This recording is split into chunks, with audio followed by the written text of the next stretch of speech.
بسم الله الرحمن الرحيم لا حول ولا قوة إلا بالله العلي العظيم الحمد لله رب العالمين صلى الله على سيدنا محمد وآله الطيبين الطاهرين اللهم أخرجني من ظلمات الوهم وأكرمني بنور الفهم اللهم افتح علينا أبواب رحمتك وانشر علينا خزائن علومك برحمتك يا أرحم الراحمين. We said there are four different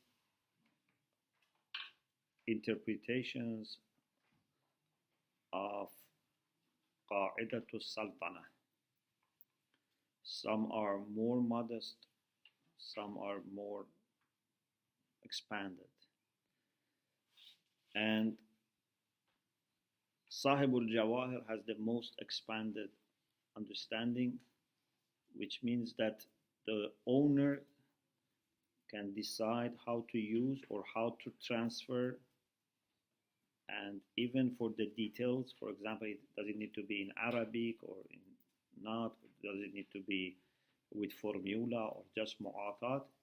He tries to answer to all these questions based on قاعده السلطنه.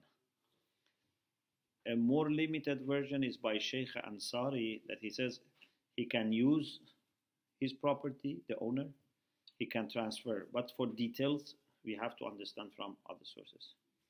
The third interpretation is Akhund Khurasani in his Hashia, in his on the footnotes of Makasir of Sheikh Ansari.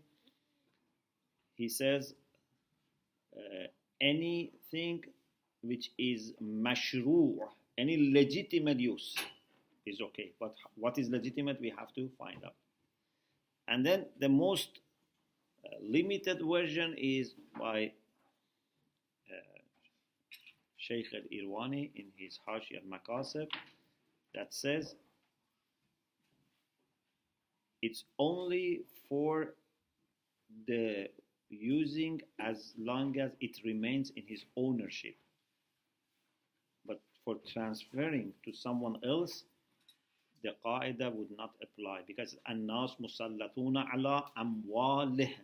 So as long as it's their mal, the property, they can use it, but not for transfer. So now, which one of these four is better? Since we don't have a text to follow its zahir, we should go for qadr mutayaqqan. One of the important things in usul al-fiqh, if you remember, was that if you have dalil al-lafzi, then you can see what is the zahir, and based on asalatul umum, asalatul itlaq, you can solve the problem. But if there is no dalil al-lafzi and it's dalil al-lubbi, it's non-linguistic, then you can only go to qadr mutayaqqan, because there is no asalatul umum or asalatul itlaq. So we have to go for qadr mutayaqqan, what is certain. And for sure, the third opinion seems to be very reasonable, because of course if you say the fourth is very minimal, but we know that the fourth is too little to say people cannot transfer their money. It seems part of the sovereignty that people have over the properties, they can sell it. We don't need to understand it from other sources. The third is very reasonable and very modest. But the first and two, it needs more explanation, more argument to say that they can do any kind of usage and any, for example, even method of transferring, as the first says, or to say any usage and any transfer, but the method only has to be learned from Sharia. These two are something that we might not be able to prove. And we move on to the next issue, which is limits of Qa'idatul Sultana. It is true that people can use their properties in the way that they are pleased with, Salam alaikum. But there are limits, there are exceptions. Ma min ammin illa waqad khussa. There are always, in legal issues, exceptions. First, you cannot use your own property in an excessive way. You cannot do tabdhir or israf. So you cannot say, this is my money and I want to, for example, leave the lights on day and night. Or it's my car, I want to leave it on, all the night. No, you cannot do this. It's israf. It's a kind of use which is not permitted. And it is obvious, we don't need to discuss too much. Another thing is when there are taxes, and these taxes are legitimate. For example, it's like zakat, like homes, or a tax that you have to pay to a legitimate government. You cannot say, it's my money, I don't give tax.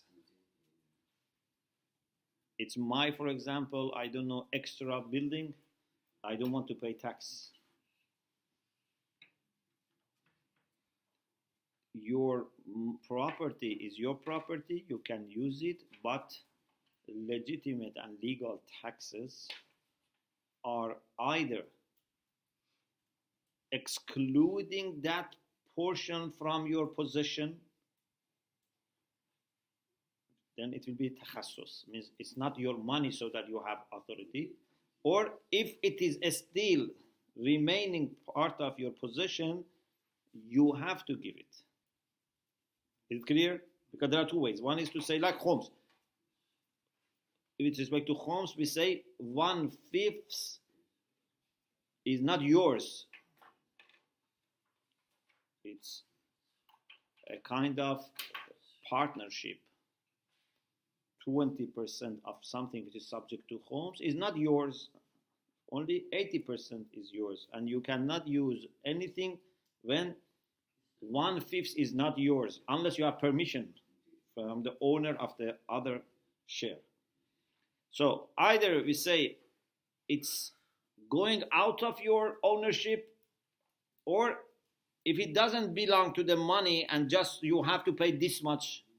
Normally, for example, in governments, when they make taxation, it's not necessarily going to that money. Normally they say you have to pay this much. So it belongs to them, as we say. You have to pay this, but not necessarily from this money, for example. If it's like that, then it's not takhassus, it's takhsis. Means it is still your property, but you have to pay this much tax. Another thing is you cannot use your property in sinful actions.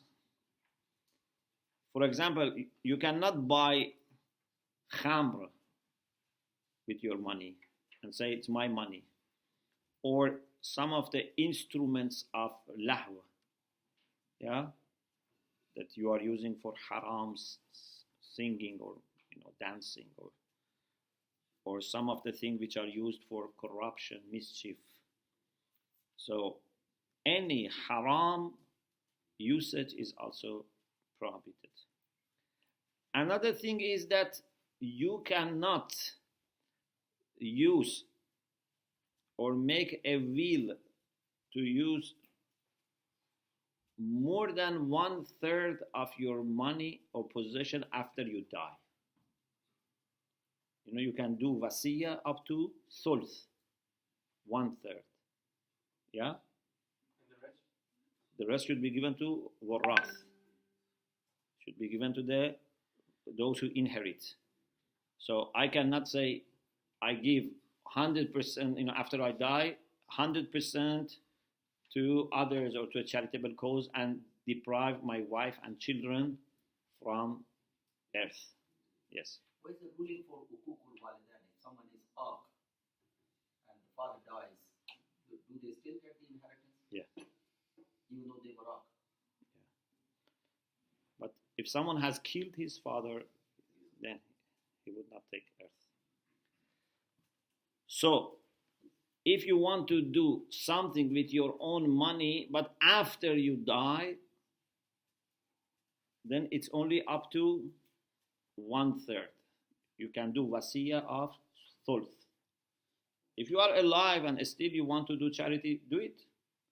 You cannot, keep it up to the last, for example, days, and then say just after me give all of it, and then you deprive your family. Yes. If a person is dying and he's got some of the wajibat, for example, khums, zakat, and hajj, yes, they have to be also. So those are before the inheritance or after? Yes, before. So, Doyun are always, debts are before inheritance. Then inheritance and 1/3. Yes. Maybe a person has £1 million left, but he owes £2 million. So first we have to give this to the people who have given money. The next is about a person who has not died, but he is in the illness which is causing death. It's terminal illness, it's going to die. And as you remember, we said if someone is very ill and close to death, he cannot donate or give as gift, for example, to others. Yes, if it is again up to 1/3 for wasiyah, that's another issue. The other thing which is a limitation is haqqu shuf'ah. You know shuf'ah? I have half of this building. You have half. As owner, I have sovereignty, I have authority to use it. But this is excluding haqqu shuf'ah. In the sense that if I want to sell this, I should first offer it to you. Okay? It's a limitation for me because I may say, I want to sell it to anyone that I like. I'm the owner. Yes, but there is exception. Another thing is when it causes harm. You have a home and you want to make a bathroom next to the wall that you share with the neighbor. Inshallah, we come back to this issue of conflict with qa'idatul la dharar. We will talk about it soon, inshallah. So it's not a rule that has no limitation. It has its own limitations. The next issue is الناس مسلطون على أموالهم. People have authority or sovereignty or control over their properties. What about their rights? If they have right over something, for example, I have haqqu shuf'ah. You are my partner. When you want to sell your share, you should first offer to me. Can I say, I don't want this? It seems you can say, I don't want this. Yeah? Or, for example, sometimes, for example, a woman has haqqun nafaqa. If she says, I don't want any money for my living, I am fine, I can pay myself. She says, not that the man says you don't need because you are well off. Even if she's well off, the man has to pay. But if she says, I don't want. So, it seems that the same قاعده would apply to the rights that people have, and because people can decide about their money, how to use it, or whether they want to transfer it, it seems it's the same about the rights, unless there are some rights which are very much decided by Shari'. So here there's a delicate discussion. Sheikh Irwani says, some of the things are hukm shar'i, not haqq, and you cannot change it. Okay? It's hukm shar'i and not a right. The example that he mentions is about the right that a person has to marry a second wife.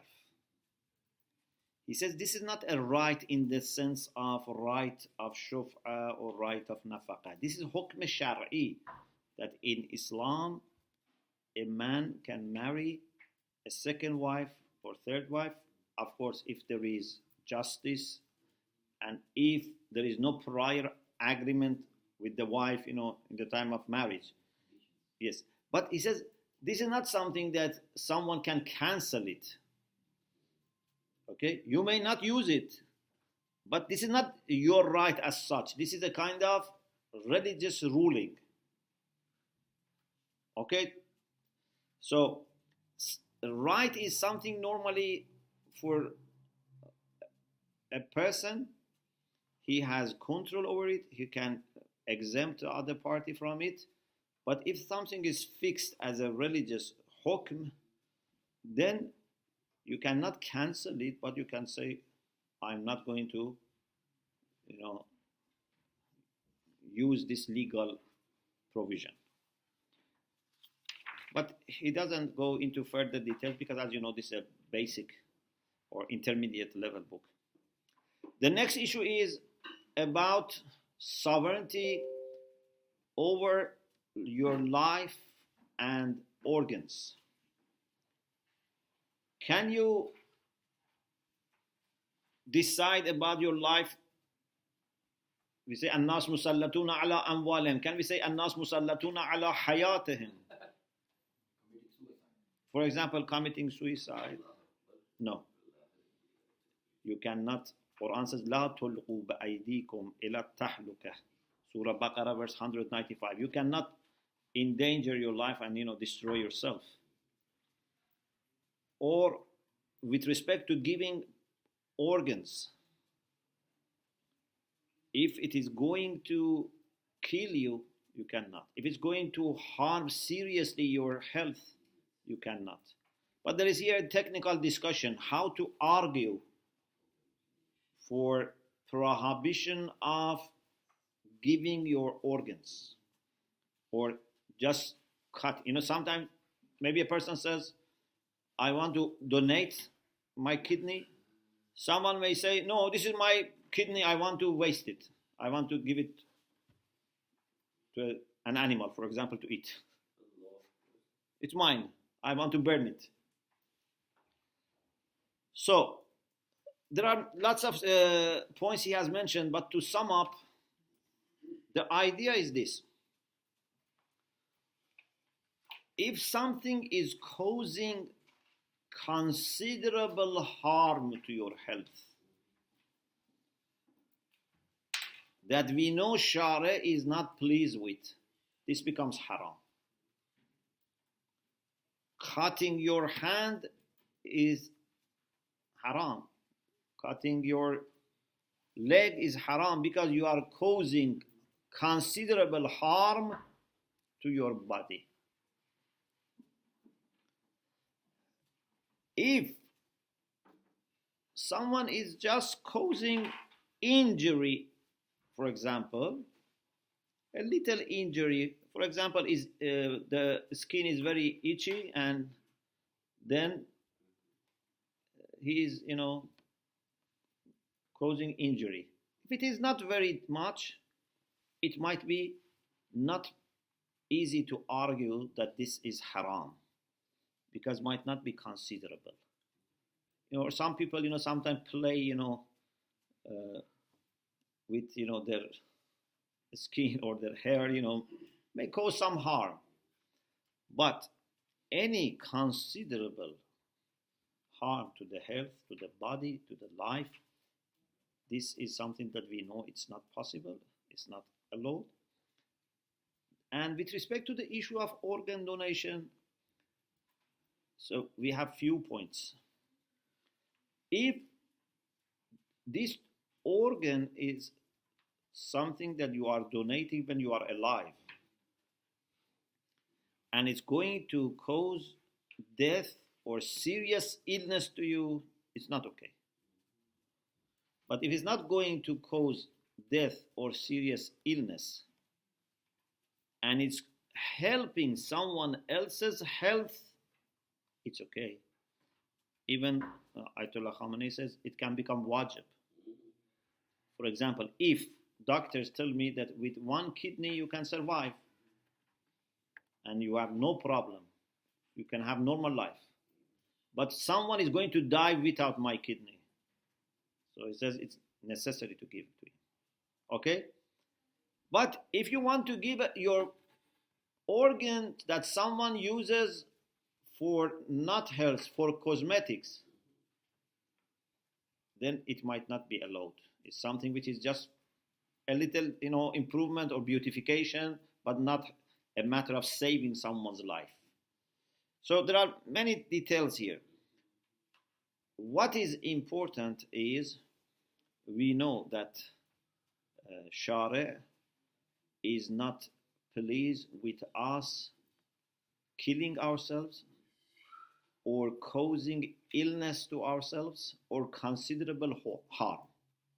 Why we say considerable harm? Because there are some little harms that it seems Sharia is not saying it's haram. For example, some of the foods that we eat is harmful. Even in some hadiths we have that this food is harmful, for example, or if you eat this much. But it's difficult to say it's haram. Yeah? If it is going to kill someone or cause serious illness, that's another issue. For example, if someone is diabetes and still eats too much sugar, that might be haram. Yeah? But people say, don't eat too much sweet things, you may get diabetes. Is this haram then if he eats too much sweet because he may become diabetic? You know what I'm saying? There is a kind of harm, but not. Or yes, or for example, if you don't do exercise, it's harmful to your body. If you always keep using car, but we cannot say this level of harm is haram. Yeah, because little and because otherwise it becomes very difficult to avoid haram, because we have different habits, different diets, this type of things. And Sharia doesn't want to make life very difficult for us. Yes. Two questions in the Western society. Number one is if a person dies, yes, the person may will to donate his body organs after the death, natural death or accidental death. And the second thing is we live in this country and we have some problem. We go to the hospital, we use the blood. Yes. Blood is which is not available easily here. And some of the Muslims, if they want to become blood donors, is that okay as well? I have a paper, I discussed the issue of donation, and so if someone has died and still the body is possible to be used, or someone is in brain death and depending whether we accept brain death as death or we don't accept it, so there are different conditions. Basically, the idea is that if this is not causing death, brain death normally they don't accept it as death. But if someone has dead or is dead, or according to some, if doctors and ethical committee decide that this person is not going to be saved and already dead by some definition. In any case, if there is wasiyah or the guardians of Mayyit agree, this organ can be given to save someone's life. So something for saving someone's life, okay, or saving from illness, serious illness. Then most of Marajas say it can be given to anyone. Some say it should be given to a Muslim or a believer. So, but most of them it can be given to anyone. But the main thing is to define whether this person is dead or is alive. Because if it is alive and we take this and then he dies because of this is like killing. The second thing is that he should have either made will, wasiya, or the guardians should permit this. What about the blood? Blood you can donate, yes. Yes. Two points. Yes. Leading on from what you said about saving somebody's life, what if it's an eye? Somebody's lost an eye and you do a seal that you want to give an eye. That's Yes. not going to save his life or affect his life as such, but he can see better. Yeah. What about that? That also is possible. Yes. After you die. Yes. After you die, it's possible, and because it's not cosmetic, it's important, and it's normally permissible. Yes. The second point was, would that be considered as considerable harm or no harm? Or minor harm? Yeah, that's a big discussion, and sometimes harm is harm to someone's health. Someone harm is harm to a community, to faith, to the reputation of the school of Ahlul Bayt.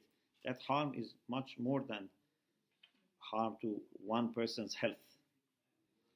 So if any action which supposedly by itself is okay, suppose, okay, by itself is okay, but it's going to harm our community, our reputation, gives wrong image to other people, then it's not possible. Okay, so if you don't mind, I finish and then I can take questions because time is limited. So there are some hadiths that, for example, we have. That's one example. Mufaddal ibn Umar asked Imam Sadiq alayhi salam, لما حرم الله الخمر والميتة والدم ولحم الخنزير. Why Allah has prohibited khamr, wine, and meita, animal which is not slaughtered properly, blood and meat of the pig. Imam said, إن الله تبارك وتعالى علم ما يضرهم فنهاهم عنه وحرمه عليهم. Allah knows what is harmful for people, so He prohibited what is harmful. So there is a basis, there is a ground to say something which is harmful is prohibited. But the question is, how much harmful? Okay? So we cannot say anything which is harmful is haram, because in the hadith themselves we have, for example, this idea that some foods are harmful, it's better to avoid. It doesn't say it's haram, it says better to avoid. So if harm is a great harm, Shara himself has prohibited. If it's not great harm, he may not have prohibited. Now when it comes to the conditions that for me something I know it's harmful, then we have to consider how much harmful. This is why you see, for example, ulama were not all prohibiting smoking, because some of them said the harm is not too much. Yeah? But nowadays more say it's haram because the harm is proved to be very much. But still some people may say it's not haram.